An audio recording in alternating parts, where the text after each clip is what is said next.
आज की ये कहानी टीपू सुल्तान की है। और टीपू सुल्तान को लेकर अक्सर विवाद भी होता रहता है। इतिहासकारों की नज़रों में टीपू सुल्तान नायक या फिर खलनायक। और टीपू सुल्तान का जन्म 1 दिसंबर 1751 में हुआ था।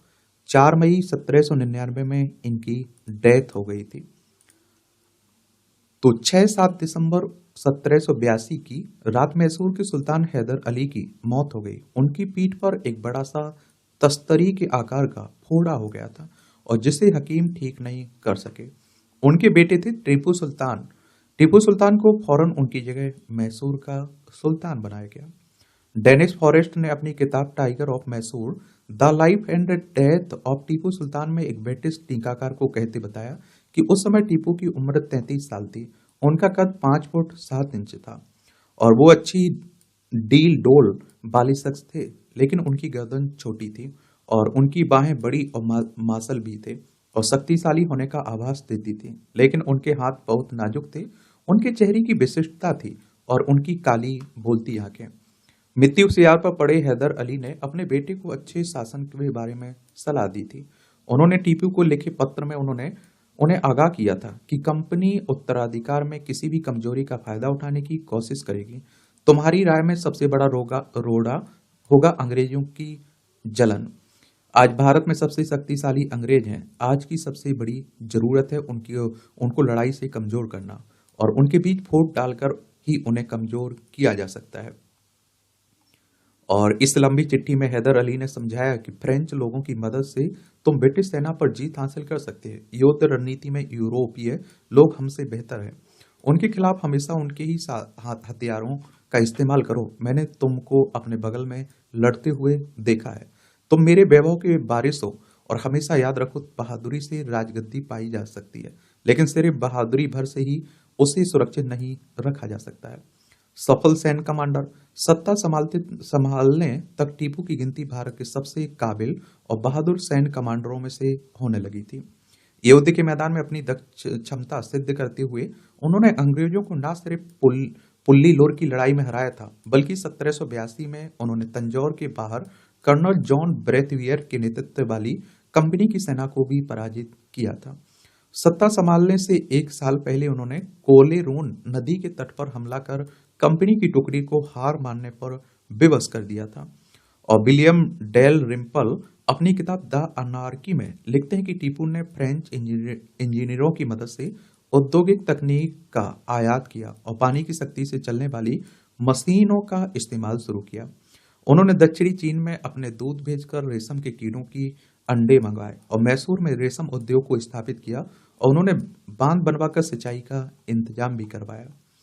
और उनके ब्रिटिश दुश्मनों को भी यह मानना पड़ा था कि उनके इस राज्य में कृषि और व्यापार बहुत उन्नत अवस्था में था। इरफान हबीब ने अपनी किताब resistance and modernisation under Haidar Ali and Tipu Sultan में लिखा है कि टीपू की महत्वाकांक्षा इतनी थी कि वे भारत से बाहर भी देख पा रहे थे।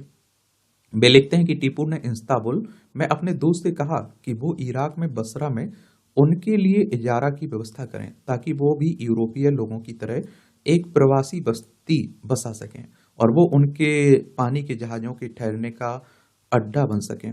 इजारा बोली लगाकर लगान पर जमीन हासिल करने की व्यवस्था थी जो उन दिनों काफी चलन में थी। टीपू की धार्मिक नीति पर इतिहासकारों की राय क्या है?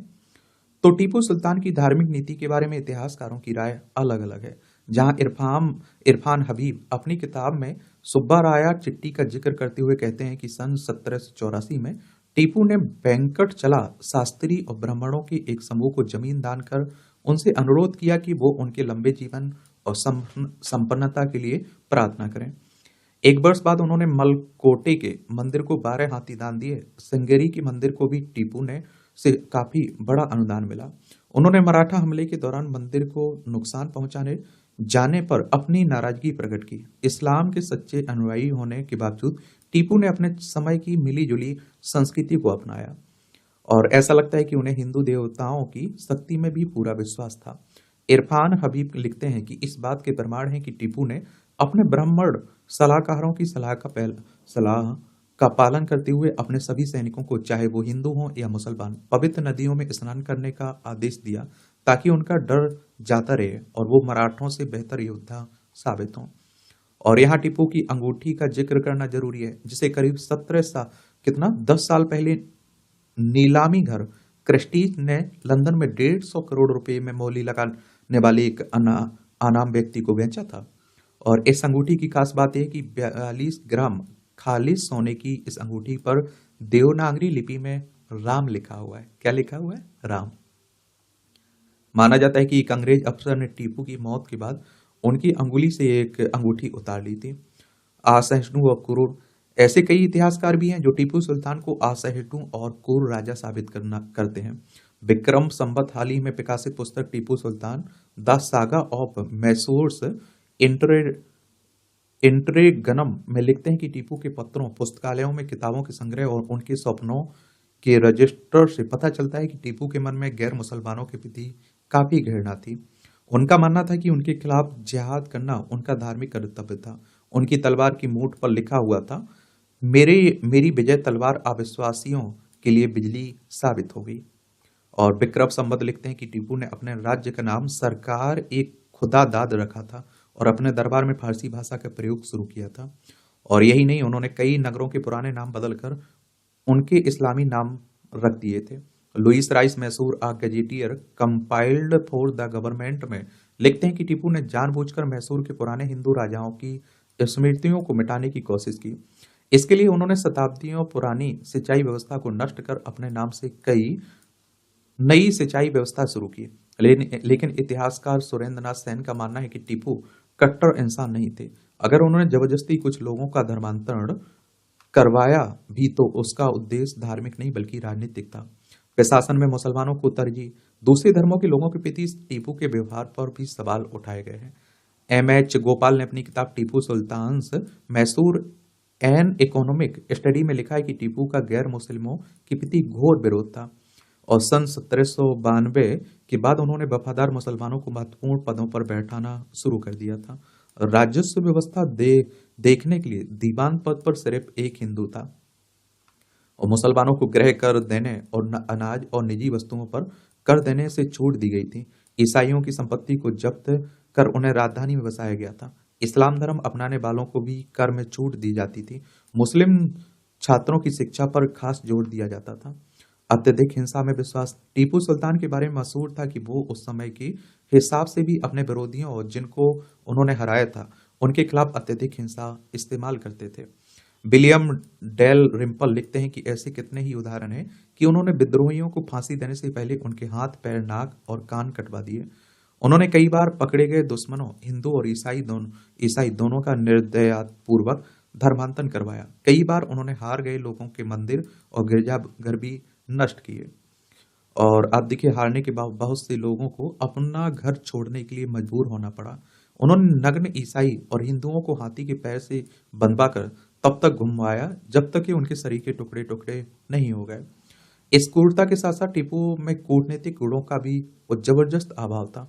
जब कॉर्नवालिस सितंबर 1786 में कलकत्ता पहुंचे तो टीपू मराठा पेशवा और हैदराबाद के निजाम से युद्ध कर रहे थे। ये दोनों एक जमाने में उनके पिता के मित्र हुआ करते थे। उनके पिता हैदर अली ने अंग्रेजों के खिलाफ इन दोनों को एकजुट किया था, लेकिन अपने पड़ोसियों पर टीपू के हमले ने उन्हें टीपू के विरुद्ध कॉर्नवालिस का साथ देने के लिए मजबूर कर दिया था। अपने नाम पर पड़वाया कुतवा। यही नहीं, टीपू ने मुगल बादशाह शाह आलम से सभी संबंध समाप्त कर उनकी प्रभुसत्ता मानने से इनकार कर दिया।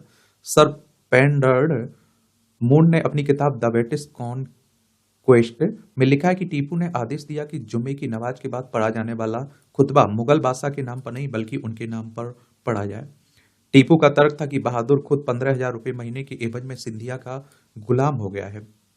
दिसंबर 1789 में टीपू ने उत्तरी मालाबार और तंजौर जीतने के बाद त्रावणकोर के खिलाफ भी मोर्चा खोल दिया और नतीजा ये हुआ कि न सिर्फ मराठा निजाम और त्रावणकोर के लोग उनके दुश्मन हो गए, बल्कि उसके सबसे पुराने दुश्मन ईस्ट इंडिया कंपनी ने भी उसके खिलाफ जंग का ऐलान कर दिया। 26 जनवरी 1792 को तीनों सेनाओं ने श्रीरंगपट्टनम की तरफ कूच किया और उस समय टीपू की सेना में 50,000 सैनिक थे। टीपू ने रणनीति के तहत किले के अंदर रहकर अंग्रेजों का मुकाबला करने का फैसला किया। 2 बेटों को अंग्रेजों के पास बंधक रखा। फरवरी आते आते तीनों सेनाएं किले के सामने पहुंच गई। कॉर्नवालिस ने अंधेरी रात का फायदा उठाते हुए टीपू को हमले का मौका नहीं दिया और किले पर हमला बोल दिया। और टीपू की सेना ने 2 घंटे तक तो कड़ा मुकाबला किया, लेकिन फिर वो रक्षात्मक मुद्रा में किले के अंदर चली गई। कॉर्नवालिस ने दोबारा हमला किया और सुबह होते होते लाल बाग और उसके नियंत्रण में आ गया। विलियम डेल रिम्पल लिखते हैं कि अगले दिन टीपू ने कई जवाबी हमले बोले, लेकिन उनका कोई असर नहीं हुआ। उनके सैनिकों ने उनका साथ छोड़ना शुरू कर दिया। उन्हें कॉर्नवालिस को शांति समझौते के लिए संदेश भेजने के लिए मजबूर होना पड़ा। कॉर्नवालिस ने जो वो प्रस्ताव मंजूर तो किया, लेकिन उसके लिए कड़ी शर्तें रखी। पहली शर्त थी कि टीपू अपने राज्य का आधा हिस्सा अंग्रेजों को दे दे, और दूसरी शर्त थी कि वो 3 करोड़ रुपए का खजाना दे, और जब तक पैसों का पूरा भुगतान नहीं हो जाता तब तक अपने 2 बेटों को अंग्रेजों के पास बंधक के तौर पर रखे। इसके अलावा सारे अंग्रेज युद्धबंदी छोड़ दिए जाएं और मराठा और निजाम से छीनी गई भूमि को उन्हें वापस कर दी जाए। अंग्रेजों का एक और हमला। तो दोनों पक्षों के बीच समझौतों पर हस्ताक्षर हुए। टीपू के 2 शहजादों अब्दुल अब्दुल खलीफ और 5 वर्षीय मुइजुद्दीन को 18 मार्च 1792 को कॉर्नवालिस को सौंप दिया गया। इन शहजादों को हाथी पर बैठाकर मद्रास ले जाया गया। 2 साल बाद जब टीपू ने सारा जुर्माना चुका दिया तो उन्हें टीपू के पास वापस भेज दिया गया। और टीपू इस झटके से कभी उभर नहीं पाए और इस लड़ाई में उनके हजारों सैनिक मारे गए, लेकिन इस हार के बावजूद टीपू ने अपना सिर नहीं झुकाया। और आप देखें कि 19 फरवरी 1799 को अंग्रेजों ने एक बार फिर जनरल हैरिस के नेतृत्व में टीपू सुल्तान पर हमला बोला। सन 1792 में अपना आधा राज्य खो चुके टीपू के संसाधन पहले की तुलना में बहुत कम हो चुके थे, और इसके बावजूद टीपू के सैनिकों ने बहादुरी दिखाई और कुछ समय के लिए लगा कि अंग्रेजी सेना आगे नहीं बढ़ पा रही है। जैक व्हीलर अपनी किताब वेलिंगटन इन इंडिया में लिखते हैं कि अंग्रेजों के पास भारी तोपखाना था। उन्होंने किले की दीवारों को भेदने के लिए 18 पाउंड्स तोपें लगाई थी, और अप्रैल समाप्त होते होते टीपू की अधिकतर तोपें नाकाम हो चुकी थी। 3 मई को हैदराबाद की तोपें किले की 350 मीटर दूरी तक पहुंच गई थी और शाम तक किले की दीवारों में एक बड़ा छेद हो गया था। हैरिस ने तय किया कि वो अगले दिन अपने सैनिकों को किले के अंदर भेजेगा। सुबह किले को हुए नुकसान का निरीक्षण करने के बाद टीपू ने अपने ज्योतिषियों से परामर्श किया और उन्होंने उन्हें आगाह किया कि आज का दिन उनके लिए शुभ नहीं है। 1 बजे के आसपास जैसे ही टीपू के सैनिक आराम करने के लिए गए, 4000 अंग्रेज सैनिकों ने किले पर धावा बोल दिया। टीपू की मौत। टीपू सुल्तान उस समय खाना खा रहे थे। जैसे ही उन्होंने सुना कि हमला शुरू हो गया, वो खाना छोड़कर उठे और घोड़े पर सवार होकर अपने अंगरक्षक के साथ उस जगह पहुंचे जहां किले की दीवार में छेद हुआ था। लेकिन उनके पहुंचने से पहले ही अंग्रेजी कंपनी के सैनिक किले के अंदर घुस चुके थे। टीपू को संगीन के 2 आघात लगे और बाएं कंधे पर एक गोली लगी। उनके साथियों ने उन्हें हथियार डालने की सलाह दी, लेकिन टीपू चिल्लाए, क्या तुम पागल हो गए हो? चुप रहो। डेनिस फॉरेस्ट ने अपनी किताब टाइगर ऑफ मैसूर में लिखा है कि किले की बाहरी और आंतरिक दीवारों के बीच टीपू ने अंतिम सांस तक बहादुरी का परिचय दिया। और एक अंग्रेज सैनिक ने घायल टीपू की कमर पर लगे सोने के बकल को देखकर उनकी तरफ बढ़ने की कोशिश की, लेकिन टीपू ने अपनी तलवार से उसे धराशायी कर दिया। कुछ सेकंड बाद एक सैनिक ने बिल्कुल पास से टीपू के माथे पर गोली चलाई। टीपू जमीन पर गिरे, लेकिन तब भी तलवार उनके हाथ से नहीं छूटी। टीपू का अंतिम संस्कार। शाम 4:30 बजे टीपू सुल्तान को दफनाने की प्रक्रिया शुरू हुई। सड़क के दोनों तरफ खड़े लोग रो रहे थे। बहुत से लोगों ने जमीन पर लेटकर टीपू के प्रति अपना सम्मान प्रकट किया। बाद में उन्हें अपने पिता हैदर अली की कब्र के बगल में दफनाया गया। टीपू के बेटों को वेल्लोर के किले में भेज दिया गया। मैसूर की जमीन कंपनी और हैदराबाद के निजाम के बीच बांट दी गई। टीपू की पगड़ी और तलवार को कॉर्नवालिस के पास तोहफे के तौर पर भेजा गया। आज टीपू की राजधानी का अधिकतर हिस्सा मवेशियों की चारगाह बन गया है। अब इस जगह पर उस जमाने के वैभव के बहुत कम अवशेष ही बचे हैं।